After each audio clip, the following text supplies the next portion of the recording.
Aw, I missed you guys, almost as much as I missed watching these highlights. And if you're new here, these videos are to show you some of the regional indie MMA violence that happened this past weekend from all across the world. And it is all thanks to our good friend Caposa, who is out here doing the real work, so go give him a follow on his Twitter at Grabaka_Hitman and tell him how much you love him. What is up, everyone? It's the casual Lawton Veerkant, and this is Caposa's Corner. Kicking us off this week, we are going to Extreme Fighting Championship in South Africa for one fight, and yeah, baby. Yeah, baby, yeah! It is none other than Caposa's KO of the week. Here, we have a flyweight matchup that sees Guillaume Plotjes sitting at a 1-0 record, but he has competed in the IMAF Africa Open Championships in 2018 and 2019, and his opponent, Wade Kerspe, is sitting at a 2-2 record. And he also competed in the IMAF tournaments back in 2016 and 2017, so both guys definitely have some experience. And we are not more than 20 seconds in, and Julio wants to keep his record clean. Very aggressive here. Simon, we are not... Oh, he's down! What a great knockout! There it is, it's over! Holy uppercut to right hook, and an unfortunately delayed ref as these two ground hooks land, but this fight is over. Julio gets the job done in only 24 seconds by this beautiful single collar tie so that he can land these huge shots. What a win as he improves his record to 2-0 and gets this impressive highlight reel to look back on. Moving on, we are going to Zaruba Fight Night 4.0 in Ukraine for one fight. This is a middleweight bout that sees Dimitri Durkash with a 0-2 record, and he's taking on David Alaverdiv, who only has a 1-0 record. I said last week we try to keep you submission lovers in mind, so I think you'll be happy this week, and once this one goes to the ground with just a minute left in the first, you do not want to be Dimitri on the bottom. Зараз прихопив шию Деркача. І все, бій завершено. A nasty north-south choke, and good morning, Dimitri. And David gets his first round submission with just under a minute left and keeps his record clean at 2-0. Up next, we are going to Fight Night Championship 4 in Croatia for one amateur fight. And this is a light heavyweight bout between Carlo Ujgerka in the red corner and his opponent Ivan Konstanchar in the blue corner. And both gentlemen, from the little I could find online, seem to be making their amateur debuts. So here, we're actually halfway through the second round, and too bad the only pads amateurs get to wear are shin pads. Nije sjeo, ali ga je fino zamaknuo. Evo ga sada je pogodio! Kakav knockout!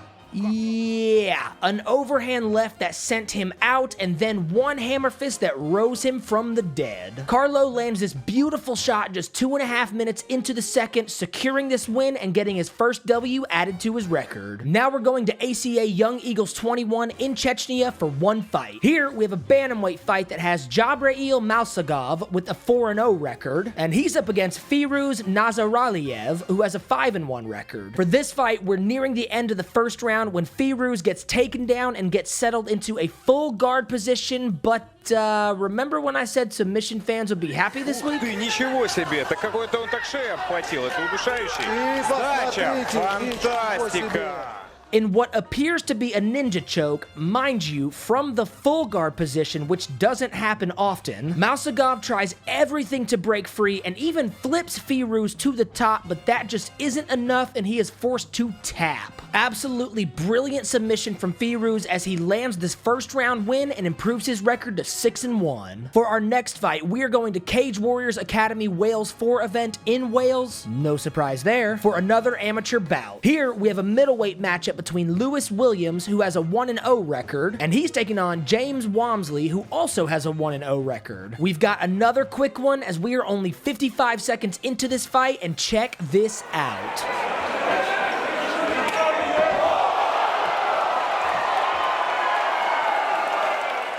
A right hook standing into a right hook on the ground and a slightly embarrassing McGregor walk, and this fight is over. We sadly only have this one angle, but James pulls off this victory in just 56 seconds, keeping his record clean and improving it to 2-0. Next up, we're going to Thunder Fight 31 in Brazil for two fights. For the first, we have a bantamweight matchup with minimal footage that sees Guilherme Salgado in the white shorts and with a 2-3 record, and he's He's up against Renzo Martinez in the black shorts and with a 2-1 record. It's another quick one, but it's one of those ones we just had to show you, otherwise we would have regretted it.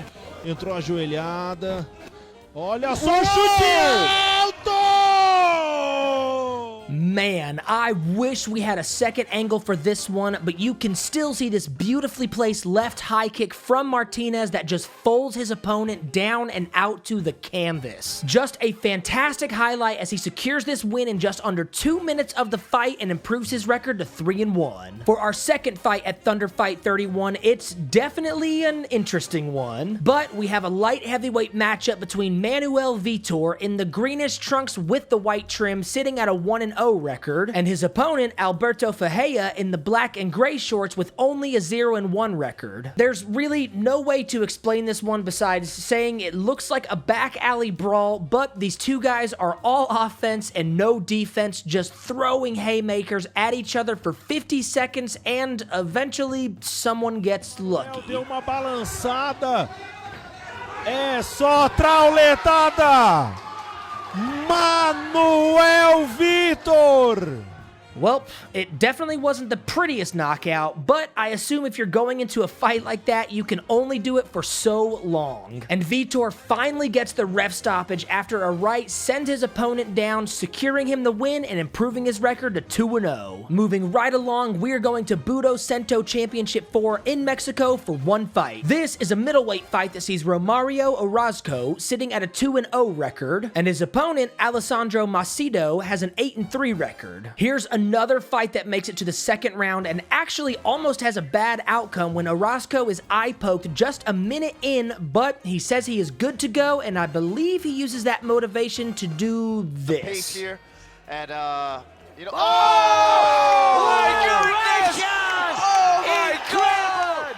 An overhand right that stuns Alessandro as he slow-mo falls to the ground. Fantastic read from Orozco as he throws this overhand just 8 seconds in after the fight starts back up and gains the win, improving his record to 3-0. Still going, we are now headed to B2 Fighting Series 136 in Mississippi for one fight. Here, we have yet another amateur bout that has Hunter Smith with only a 1-0 record, and he's taking on Angel Montalvo, who is making his amateur debut. This is where I usually talk to set up the fight, but this one only lasts 15 seconds, so... Nice jab by all. Oh, big hook! Oh my! And it's almost out.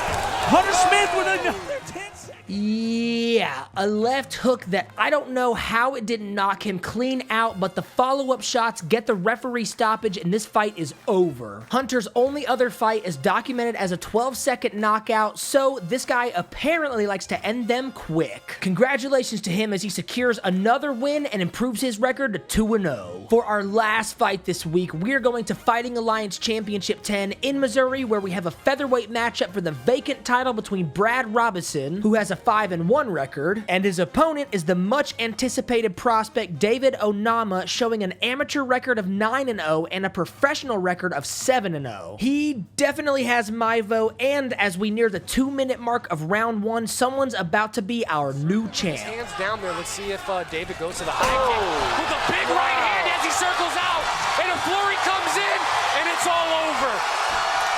Just like that. It is all over indeed. Onama lands this huge right hook and then swarms his opponent, giving the ref only one option, and that clearly was to call the fight. This win puts him at an 8-0 record, and Caposa said he will not be surprised if we see him on the Contender Series soon or even the UFC. What a performance by Onama to get this win and become your new FAC featherweight champion. Another week down and more regional violence thanks to Caposa, who you should be following by now on Twitter at Grabaka_Hitman, and you can also show him some support by heading over to his Patreon at patreon.com/Caposa. And we will always say this, but thank you to all of these organizations for hosting these events all year round, and to each and every fighter, winners and losers, and we will see you all on the next video.